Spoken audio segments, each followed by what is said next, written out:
Je suis bureau d'études et aussi artisan sur trois grandes thématiques. La gestion de l'eau globale, avec de l'autonomie en eau, pour essayer de rendre les habitats un peu plus autonomes.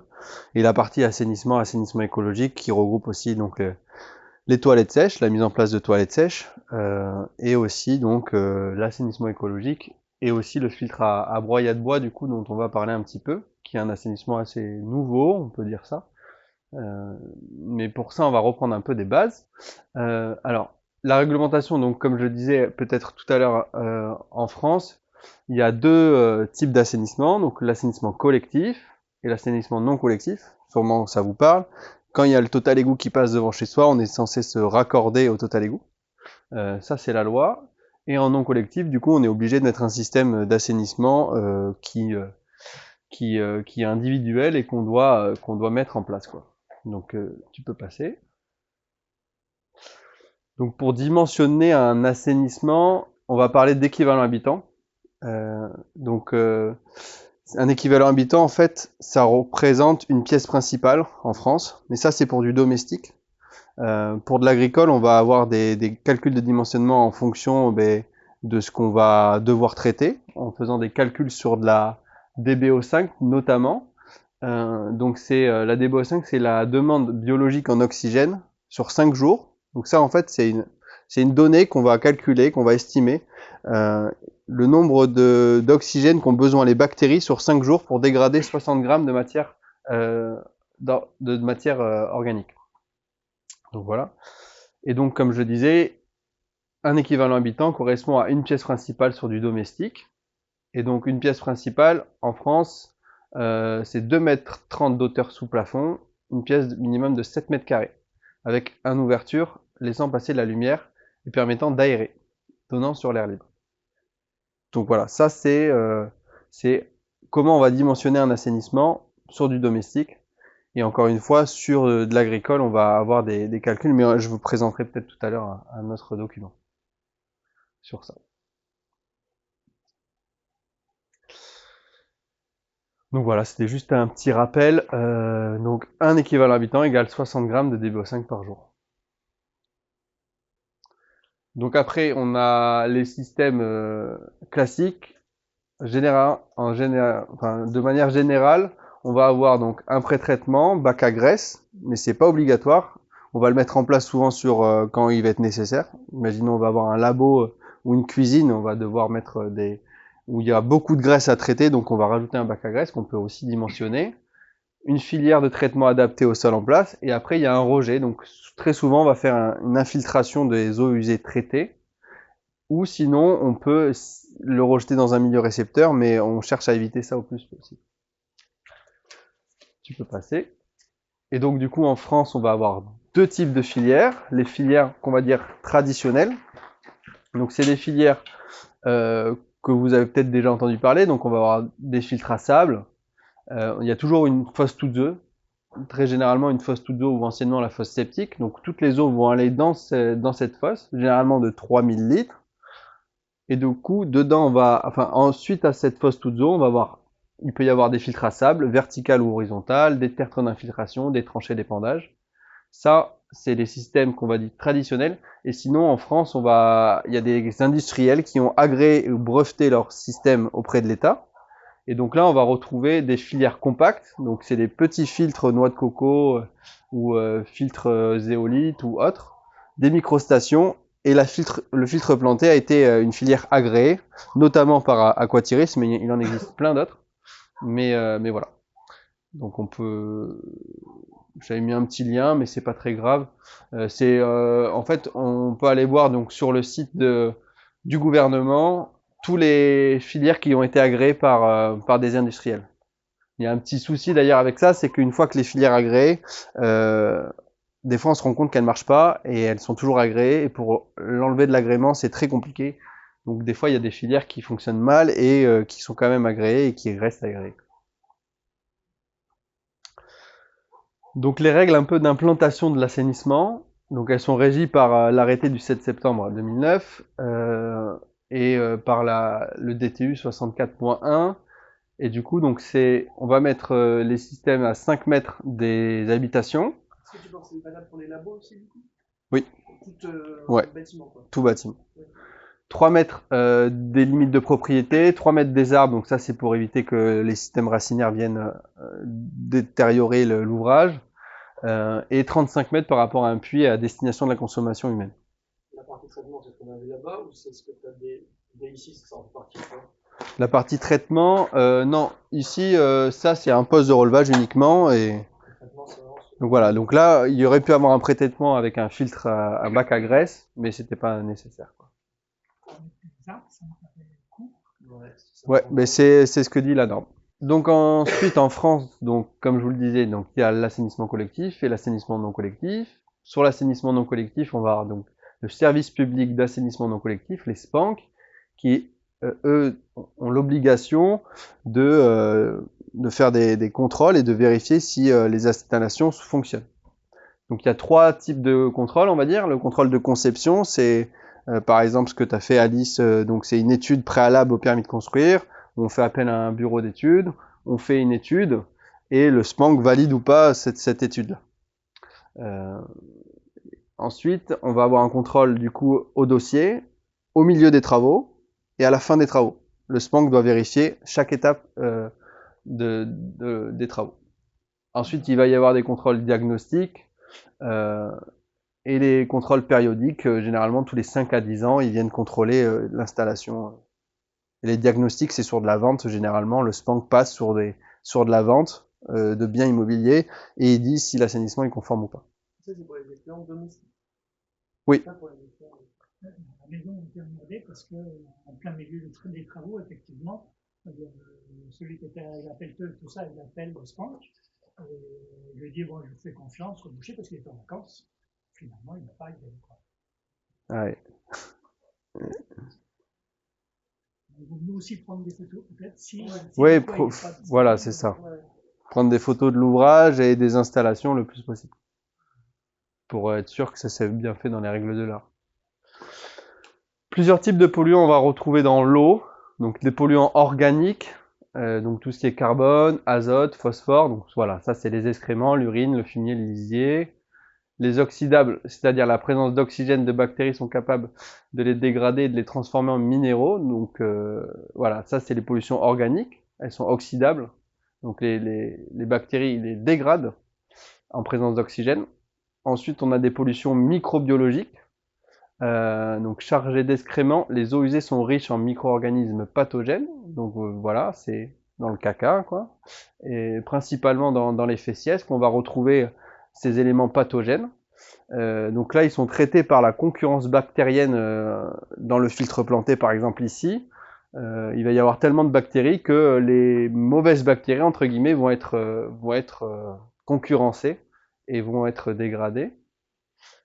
Une pollution, on peut retrouver des pollutions chimiques, donc tout ce qui est médicaments, pesticides, hydrocarbures, métaux lourds, bioaccumulables. Et on a enfin les matières en suspension, donc c'est les matières grossières qu'on va trouver. Donc ça peut colmater le filtre planté par exemple, mais l'avantage c'est que le roseau là il va venir justement décolmater ça.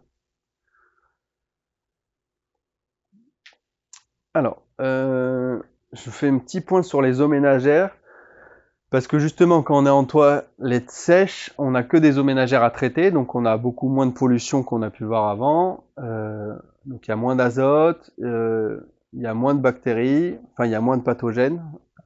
Et donc du coup, aujourd'hui, la réglementation en France, elle va pas différencier les eaux grises et les eaux noires sur les traitements. Donc les eaux grises, c'est le lave-linge, la douche, la cuisine, c'est des eaux, voilà. Et les eaux noires, c'est les eaux de toilette à eau. Et donc la réglementation ne différencie pas les deux aujourd'hui. Donc si on a des toilettes sèches chez soi, on doit avoir le même type d'assainissement que si on n'en avait pas, et c'est le même dimensionnement, quoi.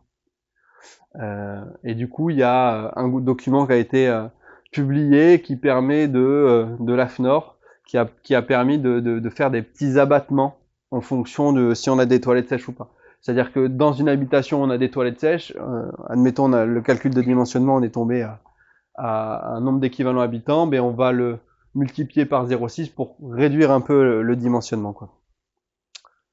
Donc voilà. Euh, donc voilà, les deux types qu'on va parler un petit peu là. Donc on a le filtre planté, donc on a un peu discuté de ça tout à l'heure. Donc sur du particulier, comme on l'a dit, on doit passer donc très souvent par des bureaux d'études, mais c'est pas forcément obligatoire. J'en ai pas trop évoqué, mais on n'est pas obligé de passer par des bureaux d'études. Ça dépend des SPANC, des services publics d'assainissement. C'est eux qui décident en interne ou pas de rendre l'usage, enfin d'obliger l'usager à appeler un bureau d'études. En fait, de plus en plus de SPANC demandent à des bureaux d'études d'intervenir parce qu'ils sont couverts. Le SPANC avant, en fait, il faisait cette petite étude. Il a réalisé, il venait sur le terrain, il connaissait les sols, il disait ben, votre maison elle a tant d'équivalents habitants, mettez cet assainissement-là. Et c'était gratuit pour l'usager. Mais aujourd'hui, plus en plus, on fait appel à des bureaux d'études. Donc le filtre planté, voilà, donc c'est une filière agréée, comme je l'ai dit, et il y en a très peu qui ont été agréés. Et le plus gros qu'on connaît, c'est Aquatiris, qui a le monopole du marché aujourd'hui. Et donc, du coup, on est obligé de passer par Aquatiris. Et encore une fois, là, ma présentation, on va axer un peu plus sur l'agricole peut-être tout à l'heure, mais là, c'est vraiment pour le cas domestique. Parce que du coup, en agriculture, comme on le disait tout à l'heure, on va sortir de ce cadre domestique et du coup, le SPANC n'a plus rien à voir avec vous, normalement. Et enfin, le filtre à broyat de bois, donc qu'est-ce que c'est? J'en parlerai tout à l'heure, plus en détail, je pense, dans ma présentation. Donc, c'est un système qui peut s'apparenter à la pédoépuration, qui aujourd'hui n'est pas conforme, mais il y a une expérimentation qui a été lancée le 30 mars 2023, où aujourd'hui il y a eu 255 candidatures qui ont été publiées, enfin proposées, 30 ont été sélectionnées, et sur ces 30 sélectionnés, on va mener une expérimentation sur 5 ans pour voir si le système fonctionne bien ou pas. Sachant qu'aujourd'hui, il y a plein d'études scientifiques, d'articles scientifiques et des règles de bonne pratique que je pourrais vous présenter tout à l'heure, qui ont fait l'usage de ce filtre à broyer de bois. C'est une tranchée à faible profondeur, elle fait 30 cm de profond, 40 cm de large, 2,50 m linéaire en moyenne. Elle peut varier et elle est remplie de BRF, donc c'est du bois réel fragmenté ou des copeaux de bois. Et l'idée, c'est de se faire un support bactérien là-dessus et de recréer un peu un sol forestier. Donc on est en milieu aérobique, et donc voilà, mais ça c'est un système uniquement pour des eaux ménagères. Tu peux passer, peut-être que on va... Ici, c'est un filtre planté. Ça c'est un filtre planté comme celui-là. Donc dans l'idée, on va avoir ce filtre-là. Donc on va avoir les bactéries qui dégradent les pollutions. Le substrat, lui, il permet l'enracinement et le support bactérien. Donc le substrat, ça va être les cailloux, qu'on va avoir le sable.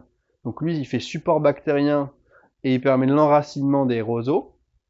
Les bactéries, elles sont dans ce substrat-là et aussi sur les rhizomes. Et du coup, les plantes, elles, comme je disais, elles aèrent le sol, le système racinaire bactérien. Donc sur les rhizomes, on va retrouver les bactéries, mais elles absorbent faiblement la quantité d'eau et minéraux, quoi. Et donc là, ici, on est sur ce système-là vertical. Ici là sur ce filtre planté, et après on peut avoir du coup un autre bassin à filtre horizontal. Donc là on est en anaérobique, il n'y a pas d'oxygène et les bactéries vont dégrader d'autres types de pollution. Donc l'eau arrive par en haut, pareil, mais du coup on va faire un système de S, et donc on va avoir le filtre toujours en eau. Et donc là on a d'autres types de plantes. Ici on va avoir des plantes essentiellement du roseau commun, quoi, comme on a vu ici.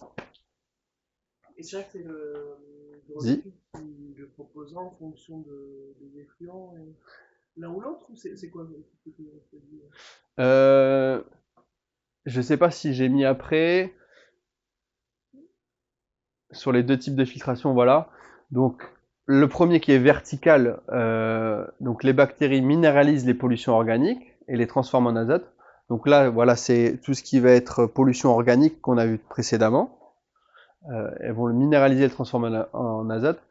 Et l'autre partie, c'est plutôt pour dénitrifier l'azote. Donc c'est pour que l'azote passe d'un état à un autre et permet de moins polluer. Et donc oui, ça c'est le bureau d'études qui va le dimensionner. Mais dans le cas agricole, il faudrait reprendre les calculs de dimensionnement, mais on n'a pas besoin du filtre horizontal. Ou ça va dépendre des exploitations. Et on est 2 à 4 mètres carrés par équivalent habitant en fonction de, encore une fois, du système, quoi. Si vous voulez, je pourrais vous donner les présentations si ça vous intéresse. Donc voilà, 2 mètres carrés par équivalent habitant. Donc ça, c'est le filtre planté vertical. Donc du coup, là, le dimensionnement, on pourra... Marie-Cécile, elle a donc l'étude que vous pourrez regarder si vous voulez, que le bureau d'études qui l'a accompagné a faite. Donc on est à 2 mètres carrés par équivalent habitant en moyenne. On fait une alternance d'une semaine à l'autre. C'est des roseaux communs. On est sur 6 plants par mètre carré, mais ça c'est sur du domestique, je crois. Je crois que ça peut varier sur de l'agricole. Et donc là, c'est d'autres plantes qu'on peut mettre éventuellement. Donc principalement on met du roseau commun, mais éventuellement on peut rajouter d'autres plantes. Et sur l'horizontale, du coup, pareil, 6 plants en mètre carré, 2 mètres carrés par équivalent habitant. Et là, on va voir encore d'autres plantes parce qu'on est sur un milieu anaérobique, toujours en eau. Donc, on va avoir des plantes qui vont préférer l'eau, quoi. La menthe aquatique, notamment, le plantain d'eau. Non, faut pas mettre ces plantes. Non, sur l'autre parce qu'elles vont manquer d'eau. Donc là, c'est juste des photos d'un petit filtre planté auto-construit, donc pas conforme. Et du coup, donc on a 2 bacs à filtres verticaux qui vont venir, donc une alternance une semaine à l'autre. Ensuite, on a un bac horizontaux en bas et ça finit dans un filtre à broyat de bois sur cet assainissement-là. Après, à côté, c'est un système. Alors, je sais pas si. Pour les timings, enfin pour les. Ah, et pour les. Allégés, qui peuvent potentiellement se déplacer. Et du coup, ils proposent des systèmes comme ça dans les bacs. Je sais pas si. Oui, ils ont Aquatiris, ils ont des systèmes plus petits pour des tiny ou pour du mobile, ouais. Plus compact qui va bien. Tu peux passer. Donc là, je vais vous parler un peu plus du filtre à broyat de bois. Donc, comment ça fonctionne? Donc, comme je vous le disais, c'est une tranchée à faible profondeur, donc légèrement inclinée dans le fond de la tranchée. Donc, elles vont recevoir les eaux ménagères. Donc, comme je vous ai dit, il y a un support de filtration BRF. Et voilà, donc c'est un tuyau qui arrive par surverse. Vraiment, on va avoir quelques centimètres de colonne de chute. Et on va avoir au moins 2 filtres minimum. Et cette alternance de filtres va gérer les graisses. Et la colonne de chute et l'alternance de filtres va gérer les graisses un peu de la même manière qu'ici. Donc on va avoir du coup les effluents qui vont arriver une semaine sur un filtre à broyat de bois. Donc un cône de graisse va se mettre en place et on va changer de filtre à broyat de bois. Et pendant la semaine où l'autre filtre est en repos, le cône de graisse va disparaître et va se composter, quoi, d'une certaine manière.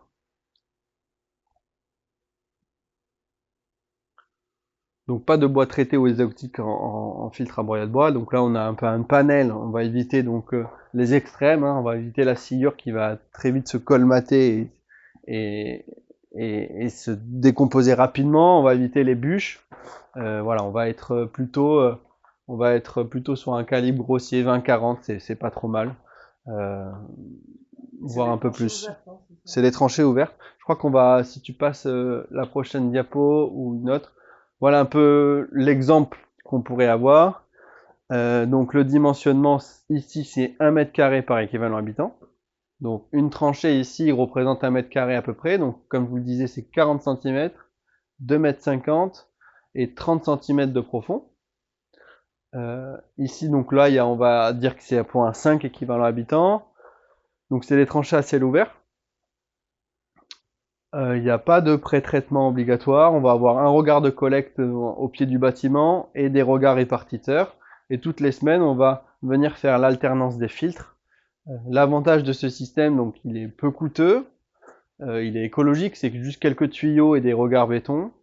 On va avoir un autre avantage, c'est que on peut planter des arbustes et et des haies et tout ce qu'on veut, des petits fruits également, au pied des tranchées.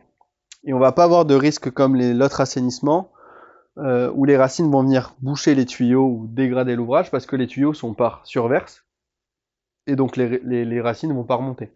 Et donc quand on va prendre sa douche ou quand on va produire des effluents, des eaux grises, on va venir irriguer d'une certaine manière un verger ou cette tranchée chargée d'humus. Enfin, et qu'en fait, quand on vérifie, en Californie, dans plein d'autres endroits, c'est agréé et ils s'en servent pour l'irrigation. Il y en a dans toutes les maisons en sortie de cuisine et tout, enfin, les eaux dédiées. Parce que ça permet d'irriguer le jardin maintenant. Mais voilà, mais on pourra re-regarder l'arrêté du 30 mars qui a été publié. Mais même sur des perméabilités,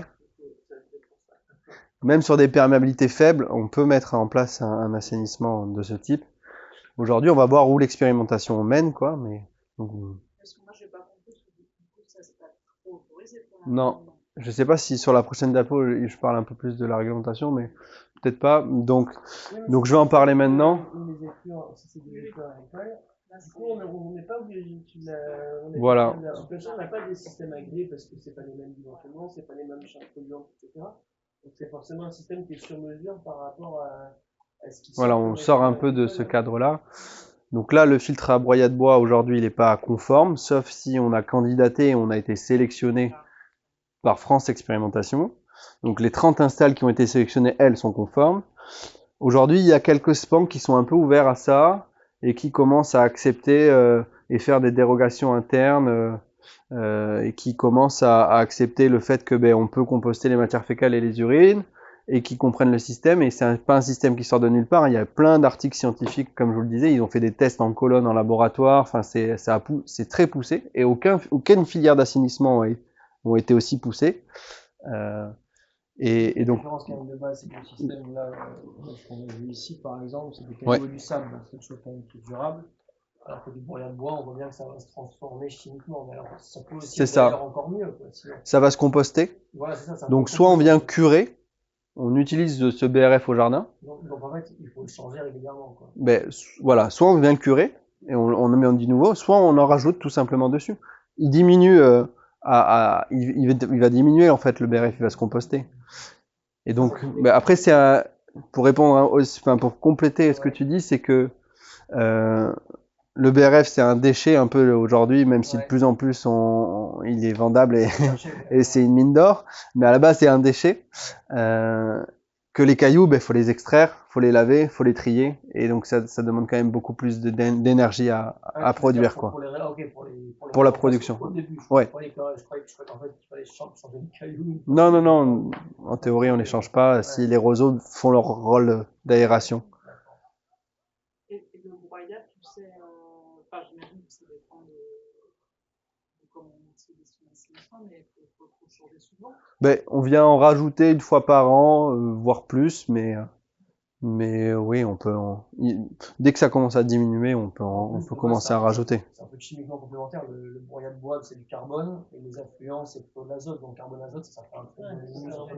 Tout à fait, ouais. Du coup, on a une complémentarité entre le carbone et du BRF et l'azote. Surtout qu'en eau grise, on enlève pas mal de matière organique et de carbone, du coup, par nos excréments, qui se retrouvent pas dans le filtre à broyat de bois. Et du coup, on a cette complémentarité où les bactéries, elles aiment bien le carbone quand même, et puis l'azote, donc elles ont un peu tout ce qu'elles veulent dans la tranchée, quoi. Et donc là, je voulais vous présenter le guide de l'assainissement écologique, du coup, de l'écocentre Pierre et Terre. Donc l'écocentre Pierre et Terre, c'est un écocentre dans le Gers, qui est centre social également, mais bon, ils sont un peu pionniers dans l'assainissement écologique. Dedans, on va retrouver donc dans ce guide-là, vous pouvez le télécharger gratuitement sur leur site. On va avoir toute une partie sur les toilettes sèches, dont je vais vous parler juste après, et toute la partie sur le filtre à broyat de bois, et notamment un chantier pas à pas, des conseils de dimensionnement, etc. Et donc Pierre et Terre, voilà, et comme je vous ai parlé peut-être tout à l'heure du RAE, le réseau d'assainissement écologique, qui est une grosse association qui regroupe tout un tas de professions, de chercheurs, d'artisans et de loueurs de toilettes sèches, de particuliers, Donc l'éco-centre Pierre et Terre et le RAE, c'est eux qui ont un peu bossé sur le sujet pour l'expérimentation et qui font avancer un peu la réglementation là-dessus. Donc ça, vous pouvez le feuilleter tout à l'heure, et il est téléchargeable et gratuitement, quoi. Donc là, c'était une photo d'un filtre à broyer de bois, en gros, comment ça se passe, quoi. Donc on a les effluents qui arrivent par ici. Dans ce regard-là, on va avoir donc un système d'alternance assez simple, avec 3 tuyaux diamètre 50 qui arrivent. Et du coup, les effluents, elles arrivent par un diamètre 100. Donc là, les 2 coudes bouchent l'accès à ces 2 filtres. Et du coup, l'eau va forcément dans celui-là, quoi. Et pareil, toutes les semaines, on vient découder, et puis on vient recouder. C'est un système qui est rustique et qui fonctionne bien. Ben, de la même manière qu'ici, toutes les semaines, elle doit changer, elle doit faire une alternance. C'est pas vraiment beaucoup plus compliqué. Et franchement, il y a moins d'usure là-dessus que sur les vannes, quoi. Non, c'est vraiment assez simple. On vient découder et recouder. Et c'est beaucoup moins cher, hein. Les vannes, ça peut être très vite un bon billet de 50 €, voire plus.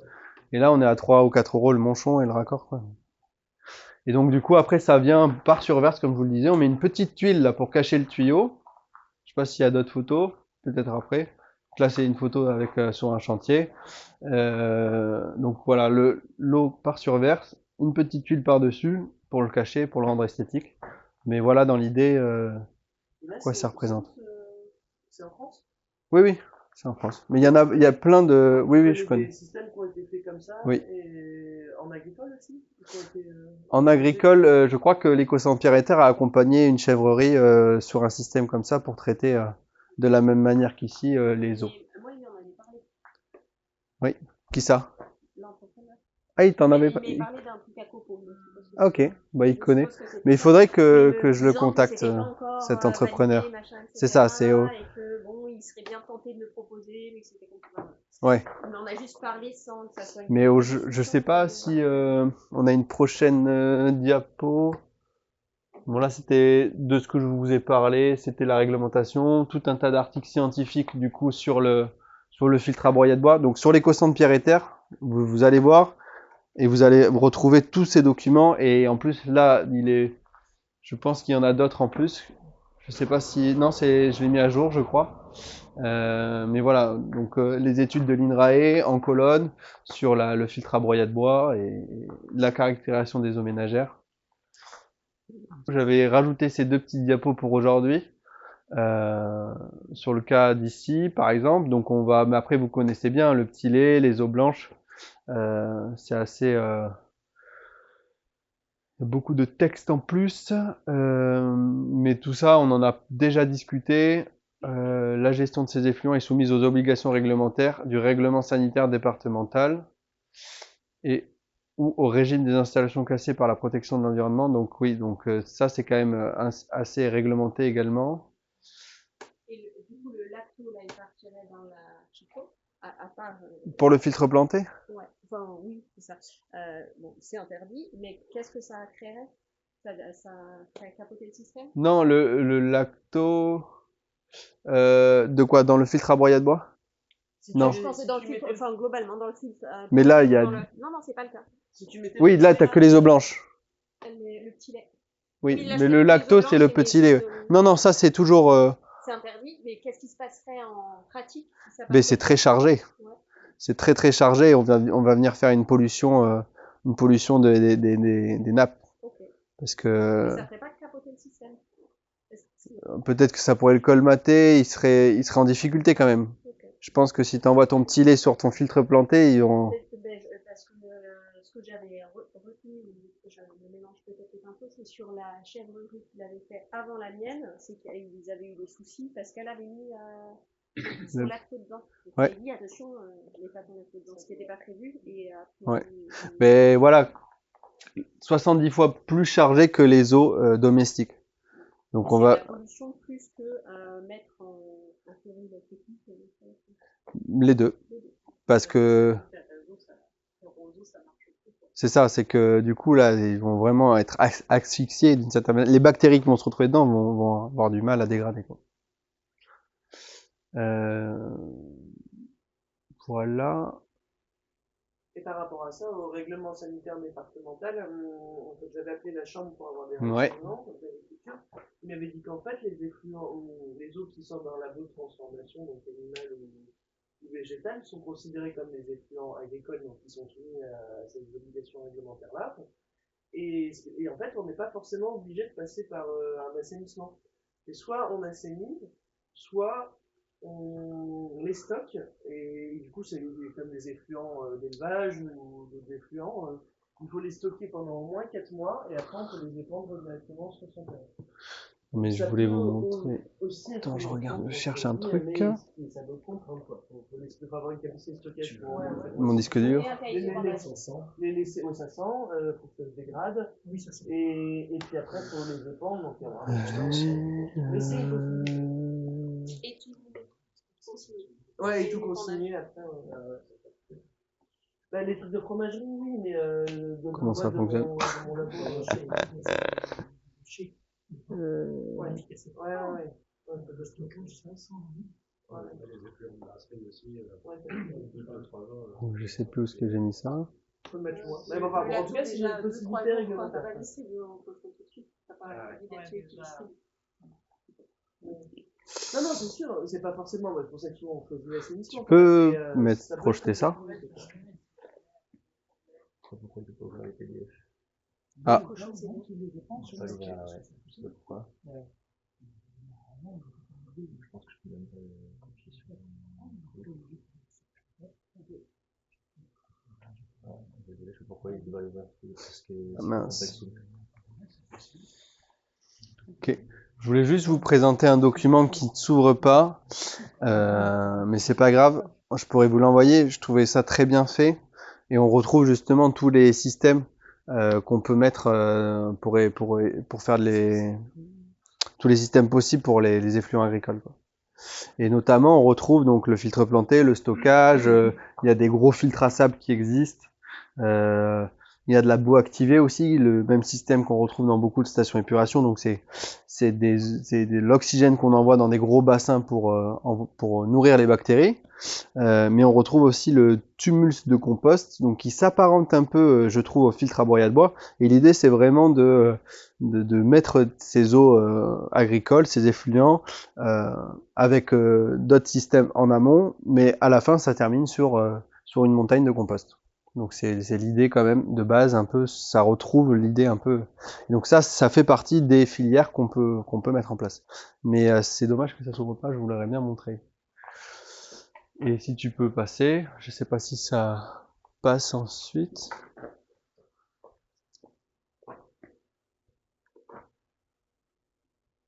Voilà, ben j'en parle un peu. Donc le petit lait est collecté, est stocké et donné aux cochons pour voilà. Et sur les eaux blanches, du coup, donc il y a le stockage et l'épandage ou des traitements des effluents.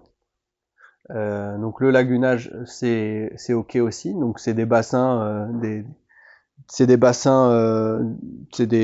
points d'eau en fait. C'est juste des bassins où on vient stocker l'eau. On a le filtre planté comme ici. C'est quoi exactement là, du coup, les images techniquement ça... Je pourrais te remontrer le document, je te l'enverrai, ou je vous l'enverrai si vous voulez.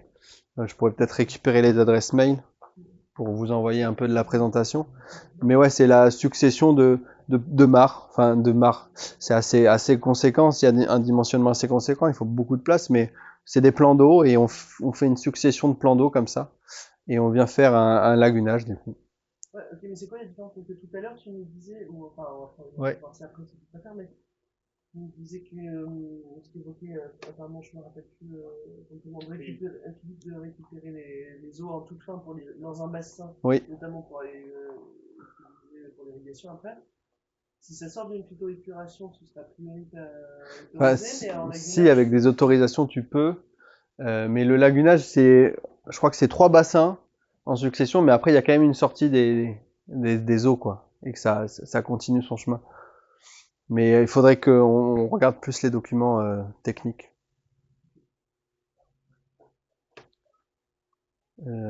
J'essaierai d'ouvrir ça après avec mon ordinateur sinon. Donc après il y a le filtre planté, les bassins tampons de sédimentation. Donc ça c'est assez technique. Je connais pas tout techniquement dans son ensemble, il faut se replonger dans la bibliographie et la documentation, mais voilà. Après, on a les filtres à pouzzolane, les boues activées, donc je vous en ai parlé, le tumulte de compost. Mais voilà, qui est associé donc au bassin de sédimentation et à un filtre planté, quand même. Mais dans l'idée, on retrouve cet esprit du filtre à broyat de bois, quand même. Vu que je vous ai parlé du filtre à broyat de bois, je voulais vous parler des toilettes sèches. Et pour moi, il y a un lien très étroit avec le monde agricole. Donc on va voir un peu tout ça. Donc en fait, il existe, vas-y, tu peux passer. En France, il existe une réglementation, toujours dans l'arrêté du 7 septembre 2009, sur la mise en place de toilettes sèches. Donc c'est réglementé.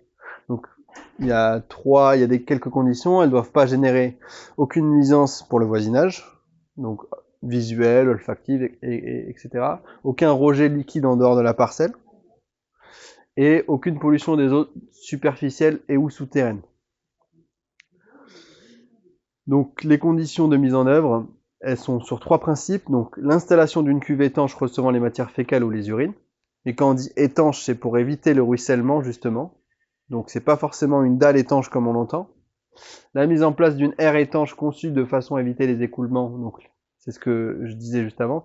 Et donc on va éviter que l'idée c'est vraiment de créer un composteur à l'abri des intempéries, étanche à l'air, pour éviter qu'il y ait un ruissellement des matières fécales et des urines et qui viennent contaminer derrière les eaux de surface ou souterraines, quoi. Il peut aussi y avoir des nuisances là-dessus. Et du coup, le compost doit être valorisé, donc les sous-produits sur la parcelle uniquement, quoi. On peut pas exporter ça, même si après à grosse échelle il y a des possibilités.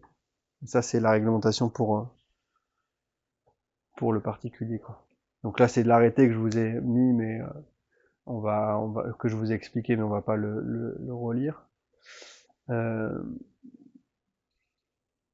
Voilà, il y a eu des éclaircissements qui ont été proposés au SPANC sur ces contrôles d'étanchéité là dont je vous parlais juste avant. Le réceptacle, il peut être à l'intérieur des maisons aussi, et ça peut être considéré comme étanche. C'est-à-dire qu'on va faire des composteurs associés, on va le voir juste après. Et l'aire de compostage, il n'est pas forcément... oui, il faut faire gaffe d'être hors zone à enjeu sanitaire et environnemental. Et ça, c'est défini par un autre arrêté, celui du 27 avril. Je voulais juste rappeler ça, mais on va aussi le voir à la fin de la présentation. Donc dans les urines, on va uriner 1 à 2 litres par jour et par personne. Contrairement aux faciès qui sont beaucoup plus faibles, les nutriments ils se retrouvent beaucoup plus dans les urines que dans les faciès. Les maladies, les pathogènes, on l'a vu aussi sur la présentation précédente, on les retrouvait essentiellement dans les matières fécales, moins que dans les urines, sauf si on a une infection urinaire par exemple. Donc les nuisances olfactives, ben forcément ou pas, mais elles se retrouvent plus sur les urines parce qu'on va avoir une transformation de l'azote de l'urée en ammoniac et c'est ça qui pue, qui sent très très fort. Et donc après on peut faire un engrais par compostage pour les deux. Donc ça c'est une petite chose à retenir. Donc l'éco-sang de pierre et terre notamment, et tout ce que je vais vous dire là, en fait, on va aussi le retrouver dans le guide de l'assainissement écologique de pierre et terre. Ils ont fait une classification des toilettes. Donc on va avoir 2 grands types de toilettes, les toilettes unitaires et les toilettes à séparation. Les toilettes unitaires et à séparation, après, vont se décliner en d'autres sous-groupes.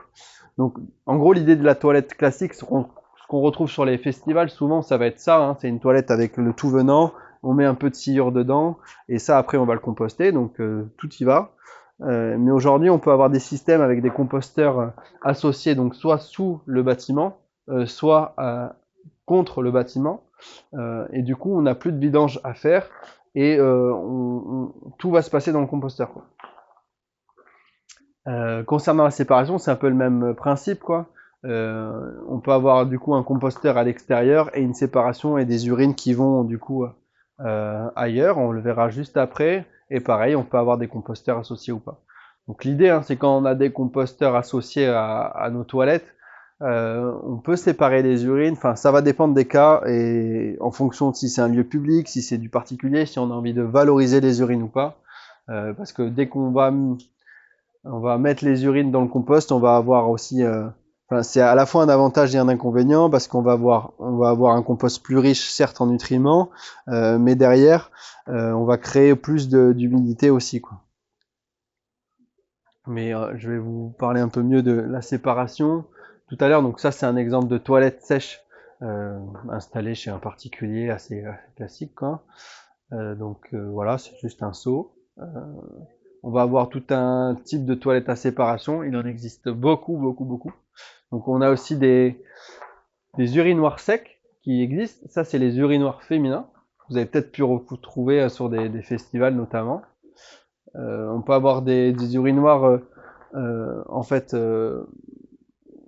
des toilettes avec des urinoirs intégrés et enfin on peut rajouter un petit élément, une séparette à sa toilette sèche et on peut se récupérer les urines dans un bidon ou les renvoyer dans l'assainissement. Donc ça c'est un autre exemple chez un particulier. Et du coup ici on voit donc les urines sont rejetées vers l'assainissement et on doit avoir donc le plus possible, on va mettre du diamètre 50 pour des réseaux d'urine. Et après, il faut quand même mettre un siphon sec. Donc ici, on a un siphon, c'est le siphon Wirkin, c'est une membrane. En fait, c'est une membrane en silicone avec la pression du liquide qui va s'ouvrir. Et dès qu'il n'y a plus de liquide qui passe, elle se ferme. Et du coup, il n'y a plus de remontée d'odeur. Parce qu'en fait, sur la séparation, donc, il y a quelque chose d'important à noter, c'est que bon, il y a des avantages et des inconvénients. Quand on met de la séparation en place, on va avoir des seaux plus légers à vidanger. Dans ce cas-là, on va avoir que les fessiers à sortir. L'apport de sciure est pas obligatoire parce que la sciure elle sert à absorber les liquides. On a aussi un peu moins d'odeur dans la toilette parce que c'est vraiment les liquides qui vont faire les odeurs.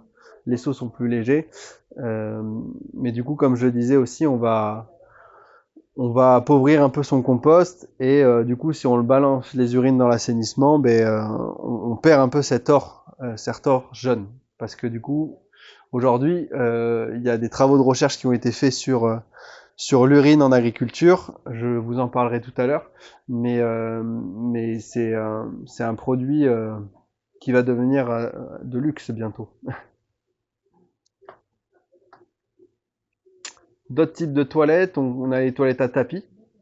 Ça, c'est des technologies un peu poussées et très coûteuses qu'on va plutôt mettre sur du public. Mais du coup, les solides sont sur le tapis avec une pédale et on renvoie les solides dans un composteur derrière. Et les urines, elles partent pareil en séparation. Et donc là, encore une fois, soit on les balance dans l'assainissement, soit on les stocke dans des cuves, soit on les remet dans notre compost, quoi. Donc là, c'est des petits il y a des petits entretiens, des petits astuces pour entretenir du coup les urinoirs et le réseau d'urine. Parce qu'en fait, dans l'urine, il y a du phosphore et des fois il précipite, c'est la struvite et c'est ça qui vient du coup peuvent venir colmater à la fois les siphons secs et aussi les canalisations. Du coup, il faut sur la prochaine diapo, il faut du coup prévoir des petits tips, on va dire, avec des vannes et des Y notamment, pour pouvoir passer des furets. Donc très simplement, on va fermer le réseau d'urine, on va mettre en eau chaude à l'intérieur, ensuite on va mettre en vinaigre et on va laisser agir. Et ensuite, on va pouvoir ouvrir le petit bouchon là et puis passer un furet, quoi. Mais ça, on va les entretenir très très rarement, quoi. Oui, donc là, ça renvoyait vers un PDF, mais je sais pas si ça va marcher. Mais en gros, on va le retrouver là-dedans. Hein. Je sais pas s'il y a une photo après. Si, il y a une photo, voilà. Donc, on va avoir des toilettes à composteur. En fait, on va avoir à la fois les composteurs manufacturés. Donc ça, c'est des composteurs finlandais. On va avoir des toilettes en fait assez classiques. Et en fait, les matières fécales et les urines ici tombent dans ces composteurs et on a une gestion après des lexivia, donc c'est les liquides qu'on percolait dans le composteur. On va avoir une gestion qui est faite à ce niveau-là. Donc attention à ça. On peut avoir très vite des problèmes sur ces modèles-là, sur la gestion des lexivia. Parce qu'on peut venir, vu qu'on vient mélanger les urines et les faciès et du compost, on va venir colmater assez rapidement. En plus, ils sont un peu étroits, ces clivus, mais ça peut être intéressant quand même de les mettre en place dans certains cas, quoi. Et enfin, après, on va avoir aussi, donc ça marche très très bien. Ça, c'est le bloc technique le bloc sanitaire de l'éco-centre Pierre et Terre. Donc, on va venir maçonner en fait des composteurs, des chambres de compostage dessous, une par toilette, et on va avoir donc les matières fécales et les urines qui tombent dessous. On va avoir aussi dans ce bloc technique, ce bloc sanitaire, pardon, des cuves à urine avec des urinoirs secs, féminins et masculins. Et ce qui est très important dans les composteurs associés, c'est la ventilation. On va faire, au lieu de faire une VMC classique, du coup, qui va se retrouver sur le plafond de la toilette, l'idée c'est vraiment d'avoir une circulation d'air inverse. On va tirer l'air qui se trouve dans la pièce de la toilette, ça va passer par le composteur et ça va sortir au niveau de la toiture. Et donc là, on a une ventilation parfaite et il n'y a aucune odeur dans la toilette qui est réalisée. L'autre principe de base sur ce type de toilette, c'est d'obscurcir la pièce pour éviter de regarder dans la colonne de chute les matières fécales, quoi. Donc on fait des éclairages par le bas, je sais pas s'il y a une photo après, mais non, il y en a pas. Mais en gros, on va mettre des barres de LED ou des plafonniers, des lampes murales, mais plutôt en bas, quoi. L'idée c'est ou même des puits de jour, mais plutôt en bas plutôt que au-dessus, quoi, pour obscurcir un maximum la pièce. Rapidement, on a d'autres, voilà, des composteurs sous la maison avec une première trappe d'accès, un sas d'entrée et une porte qui donne sur le composteur. Tu peux passer. On va avoir des composteurs aussi étanches et là, on va faire en sorte de faire un drain avec des cailloux, avec différentes granulométries pour que les liquides, eux, puissent s'évacuer vers un assainissement ou vers une cuve de stockage parce que là, on a aussi un liquide très riche, quoi. Et des composteurs horizontaux. Quand on n'a pas la place dessous, notamment, on peut donc faire une ouverture dans le mur de la maison ou ailleurs. On fait une assise, donc on casse la dalle sous la toilette, on fait une assise dans la maison. Donc là, c'est l'aspect maison. Et à l'extérieur, on va faire un composteur du coup le long de la maison avec une ventilation toujours pareille, hein, en zone C. Et l'idée, c'est d'avoir donc la zone A. Pareil sur l'autre composteur, hein. Mais l'idée c'est d'avoir 3 zones dans son composteur. Donc une zone A, donc c'est la colonne de chute, les matières fraîches qui tombent. Une zone B, donc c'est les matières en cours de compostage. Et la zone C, les matières qu'on va dire prêtes à l'emploi. Et l'idée c'est avec un croix fumier, je sais pas si on le voit sur le petit bonhomme qui est là-bas, mais c'est de venir déplacer les matières tous les mois ou tous les 2 mois ou 3 mois en fonction de l'usage. Et d'avoir un peu ces 3 zones-là. Tu peux passer. Voilà, là c'est l'entretien du composteur. On peut retirer les objets non biodégradables, gérer le cône, donc venir de temps en temps casser le cône qui se crée sur la zone A. Et voilà, après on va venir déplacer. Si c'est trop sec, c'est vrai que je l'ai pas précisé, donc si on a séparé les urines ou pas. Parfois c'est trop sec, donc on va venir humidifier avec de l'eau, de préférence de l'eau de pluie, son composteur. Et quand c'est trop humide, dans ces cas-là, là on va venir rajouter de la paille broyée, du carbone, de la matière brune pour pouvoir équilibrer son compost. Après, l'idée c'est vraiment d'avoir géré un compost de la même manière que son compost de biodéchets. Donc pas trop sec, pas trop humide. Sauf que là, il va être prêt à l'emploi au bout de 18 mois à 24 mois, on va dire, sur les composts de toilettes sèches, parce qu'on a des matières fécales, des pathogènes, et du coup on essaye c'est ce que préconise du coup le RAE, on essaye d'arriver à un temps assez long de compostage pour hygiéniser les matières, quoi. Donc voilà, aussi on fait une maintenance de la ventilation. Ah oui, il y a des moucherons, j'en ai pas parlé, mais on peut venir pulvériser du coup, parce que un produit en amont, histoire de être préventif sur la prolifération potentielle des moucherons. Le fait d'obscurcir la pièce aussi joue aussi un rôle important là-dessus. Et sinon, on peut venir rajouter un peu aussi un piège à lumière. Donc on fait un trou dans le composteur avec un puits de lumière et les moucherons vont aller vers cette zone-là, quoi. Voilà, le petit plus. Donc le piège à lumière pour les moucherons en préventif, donc voilà, on peut pulvériser un répulsif à base de charbon. En curatif, il faut c'est le même produit, mais on peut me rajouter même un insecticide, mais on va le faire plusieurs fois, quoi, par an. L'éclairage par le bas, qui est important, j'en ai parlé.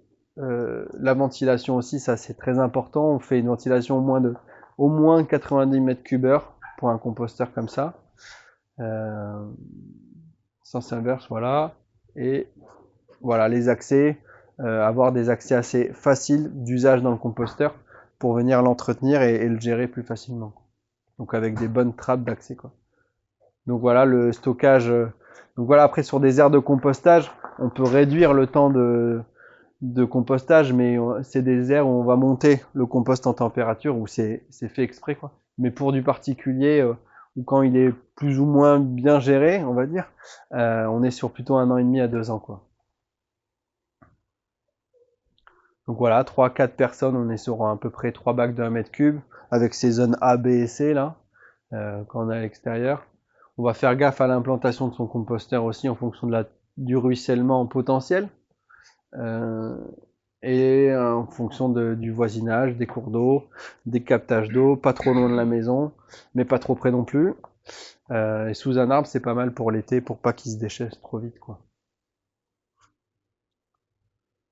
Voilà, après, ça c'était des petits notes un peu, des petits points importants.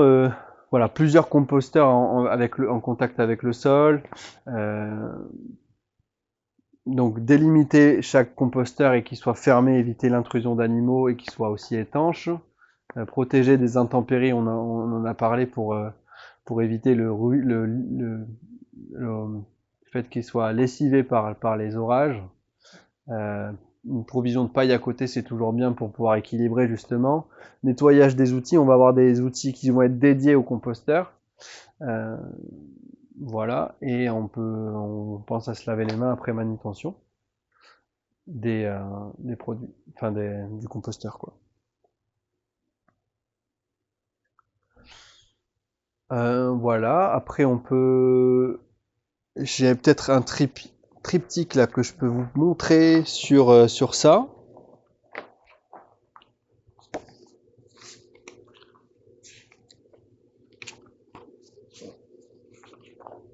C'est celui-ci. Pouvez-vous le faire passer, mais dans l'idée c'est d'avoir une rotation de son compost, comme j'ai dit. On peut venir rajouter aussi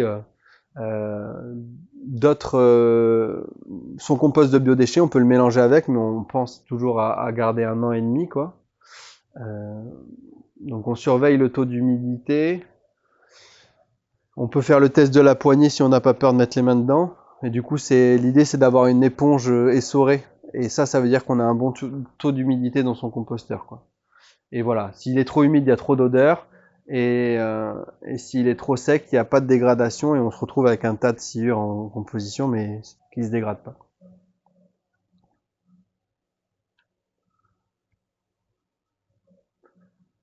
Bon, ça c'était de la même manière que le filtre à broyat de bois. On va éviter pour la litière des essences exotiques. Ce qui est le mieux pour la litière, c'est que le copeau de bois, c'est pas mal. C'est entre la sciure et la plaquette, quoi. Donc on va absorber quand même un peu toute chose, quoi. Ça, c'était des recommandations du RAE. Faut prendre le temps de le regarder. C'est justement en fonction des avantages et des inconvénients de chaque litière qu'on peut utiliser dans ces toilettes sèches, quoi. Et ça, c'est des petits problèmes qu'on peut rencontrer, mais j'en ai parlé. Les mauvaises odeurs et la présence de moucherons, c'est que c'est beaucoup trop humide. Et puis du coup, on va venir brasser le compost et rajouter de la matière brune. Et à l'inverse, s'il est trop sec, dégradation longue et on vient rajouter un peu d'humidité dans le composteur, quoi. Et du coup, juste un petit point du coup rapidement sur l'urine. Je suis en cours d'apprentissage sur son utilité. Donc, comme je vous ai dit, au RAE, il y a plein de gens qui travaillent dessus, notamment le programme Okapi. Donc ça vous parlera beaucoup plus qu'à moi. Donc, ils ont fait tout un programme de recherche sur l'urine, justement, en agriculture. Donc sur ce tableau-là, donc ça c'est pas Okapi qui a fait ce tableau-là, mais on peut en retrouver d'autres. On voit vraiment que dans l'urine, on va retrouver essentiellement de l'azote. Donc en jaune, c'est l'urine et du phosphore. Et peu de bactéries. Et pareil pour les faciès qui sont en marron, c'est là où on va retrouver les matières, donc beaucoup de matières organiques et aussi des pathogènes, quoi. Et donc ça concerne un tout petit peu de volume par litre et par jour par personne, mais c'est là où on va retrouver essentiellement les éléments nutritifs qu'ont besoin les plantes. Tu peux tourner, je sais pas ce que j'ai rajouté. Donc oui, donc ça c'est l'OMS qui préconise. Les urines doivent être stockées pendant 1 à 6 mois en fonction en fait de la température, mais on va dire 6 mois. Et en fait donc ça va être plus simple, je vais vous montrer, vous pourrez voir après plus précisément ce que le programme Okapi a fait. Mais en fait, ils ont fait des fiches techniques en fonction des dérivés de l'urine. Donc on a le lysin, c'est l'urine stockée pendant 6 mois. Donc on va avoir la forme de l'azote, l'efficacité du traitement, est-ce qu'il est volatile ou pas. Après on va avoir l'orin, donc c'est une urine nitrifiée et concentrée. Donc ça c'est l'urine en gros sur de la chaux, le granurin, donc qui est déshydraté et alcalinisé sur de la chaux. Et on a les urinofertilisants, donc ça c'est le compost classiquement où on vient, c'est des urines sur du compost, quoi. Et puis il y a même des fertilisants, donc c'est des extraits d'urine, mais ça c'est plutôt un système plus poussé où on va venir extraire vraiment ce qu'on veut de l'urine, quoi. Mais on pourra en parler juste après. Je sais pas ce qu'il y a après, si tu peux passer. Voilà. Comment on peut utiliser l'urine au jardin ou en agriculture. On peut le faire. Il y a plusieurs méthodes. Donc ça c'est plutôt pour le lysin, si je dis pas de bêtises. On peut venir irriguer donc ces plantations une fois avant les plantations avec donc soit du compost et du fumier, et on peut incorporer l'urine non diluée dans le sol 15 jours avant les plantations. Donc ça c'est des préconisations, je crois, qui ont été du programme Okapi. On peut utiliser du coup l'amendement habituel, la méthode 2, donc pendant les cultures, on peut diluer l'urine à 0,5 litres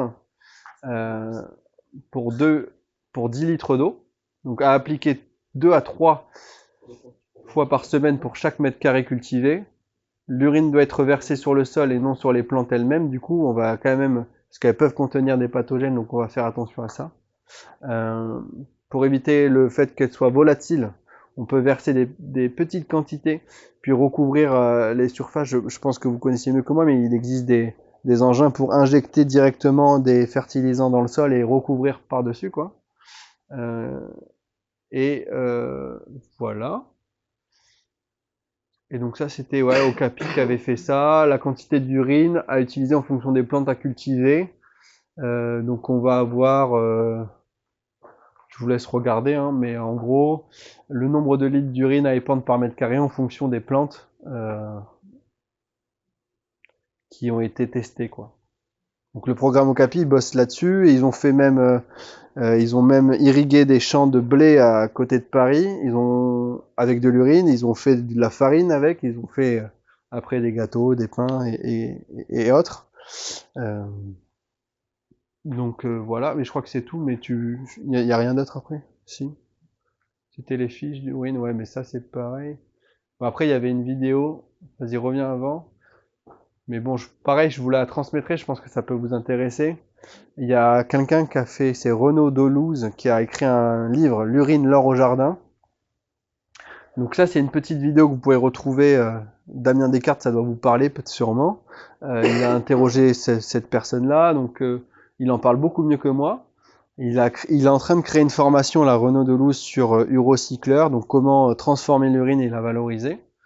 Donc ça va voir le jour. Et après, il y a d'autres documents que je pourrais vous transmettre.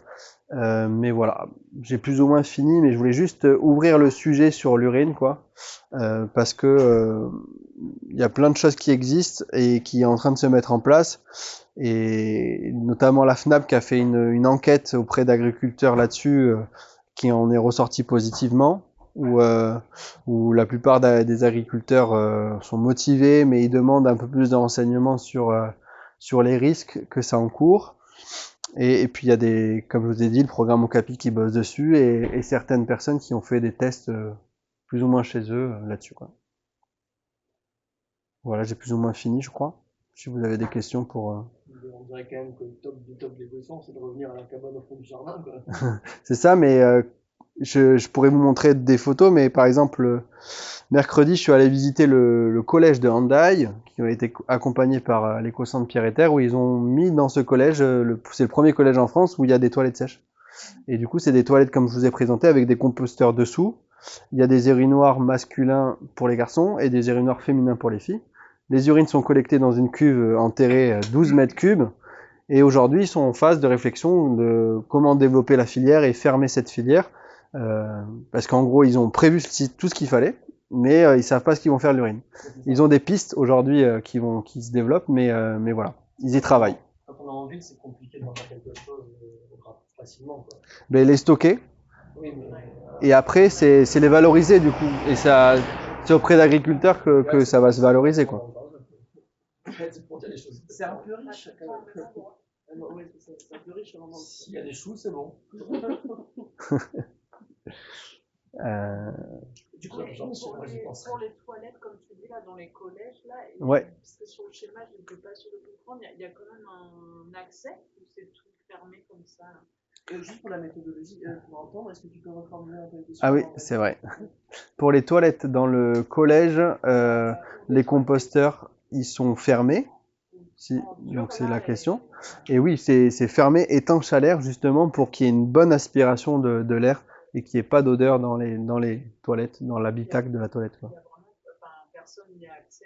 Personne n'y a accès, personne n'a accès à ces composteurs, du coup, c'est la question. Et oui, sauf l'agent d'entretien qui vient de temps en temps casser le cône, comme je vous disais, et arroser le compost, parce que principalement les urines sont séparées via les urinoirs masculins et féminins, et du coup elles sont collectées, donc il n'y a pas trop d'humidité dans les composteurs, quoi. Donc il faut quand même une trappe pour que Il y a puisse y aller. Oui, il faut... ça ma question, j'arrive pas à... il faut une trappe pour accéder au composteur. Non. Personne n'y a plus jamais. Non, c'est pas une fosse perdue. Ouais. Voilà, c'est pas une fosse perdue. Ok. Et une autre piste pour utiliser les déchets de toilettes sèches, mais du coup sans séparation. On a appris ça l'année dernière parce qu'on a fait une conférence avec différents acteurs sur les énergies renouvelables à la ferme. Et ce que nous apprenait l'association Picojoule, là, c'est qu'ils ont fait des tests le long du canal du Midi près de Toulouse pour faire des micro-méthaniseurs où ils utilisaient notamment des composts de toilettes sèches. Donc à la fois, on a à la fois du gaz et à la fois un truc intéressant à épandre. Ok. C'est pas encore une filière agréée en France non plus, la micro-méthanisation. Et le truc de l'urine, c'est que en fait, elle est pour l'agriculture biologique, elle n'est pas dans les annexes. Moi, je commence tout juste à apprendre ce monde-là, mais du coup, si j'ai bien compris, il y a des annexes qui vous obligent à utiliser certains produits bio. Et selon les certificateurs, aujourd'hui, on a deux types de certificateurs. Ceux qui disent que c'est pas dans les annexes l'urine au jardin, du coup, vous pouvez pas en mettre et sinon vous perdez votre label bio. Et d'autres qui se basent sur une réglementation un peu plus vague, qui dit que c'est un sous-produit animal, on est des animaux, et qu'on peut l'utiliser au jardin, quoi. Donc voilà, il y a certains endroits où ça se fait apparemment, et et où on peut utiliser l'urine, quoi. C'est vrai que là, tout ce qu'on vient de voir, c'est un sujet en fait grand public, c'est pas spécialement lié au sujet agricole et au Alors là, tous ouais, non, Ah si, sur l'urine? c'est plus simple pour si t'as une phytoépuration, c'est quand même plus simple si t'as pas des eaux noires qui arrivent dedans pour le dimensionnement de la phyto et tout. Et pour pas que t'aies des eaux noires, celles qui arrivent des toilettes, et ben il faut des toilettes sèches. D'accord. Ah oui, donc c'est quand même relié à la phytoépuration. Faut quand même séparer. Ou à la pédoépuration d'ailleurs, puisque on parle de. Mais le filtre planté, lui, il peut accepter les eaux noires, quoi. Ouais. Et même pour son fonctionnement, c'est mieux. Enfin, où il faut de la matière organique. Donc après, elle peut venir d'ailleurs, hein, du labo, par exemple. Mais du coup, ouais, si, il y a quand même un. Je sais pas, j'ai pas trop compris la question. Est-ce qu'il y a un lien? Mais en gros, voilà, nous, on est venus ici aujourd'hui pour recycler les eaux usées de la ferme. Oui. Et là, on vient de voir, c'est ce qui est bien aussi, hein, mais c'est un PowerPoint plus porté sur le grand public, sur le Sur les recyclage des toilettes en général. Voilà. Ouais, sur les toilettes sèches, voilà, sur le dernier PowerPoint. C'est pas juste le Oui, site agricole, quoi. C'est ça, je voulais vous présenter en fait les solutions possibles de mettre en place des toilettes sèches. Ça, c'est pour pouvoir, en fait, chez vous, dans votre ferme, ou les mettre, quoi. Et après, j'avais envie de, du coup, faire le lien, parce qu'en fait, c'est à la fois, comme disait Alice, un lien avec les eaux usées, pour réduire aussi la charge polluante, réduire la consommation d'eau. Et du coup, on va vers l'urine aussi agricole. Qui est plus le cœur du sujet. Pour vous, qui vous intéresse davantage. Ouais. Et du coup, comme je vous le disais, aujourd'hui, je suis pas encore assez formé sur la thématique de l'urine en agriculture. Et il existe plein de programmes de recherche qui le font bien plus que moi. Des visios, des webinaires. Jeudi, il y en a eu un avec la FNAP, justement, dont je vous parlais. Avec des viticulteurs qui ont essayé d'expérimenter ça sur leurs vignes, avec des maraîchers qui ont expérimenté ça sur leur culture, et ils ont vu des différences. Mais aujourd'hui, ce qui marche très bien apparemment, et ce qui est plus facile pour tout le monde, pour les agriculteurs et les certificateurs, c'est de balancer de l'urine sur de la haie ou des fruitiers, quoi. Et il y a un bon rendement, on voit une croissance assez différente selon ceux qui ont expérimenté ça, et voilà.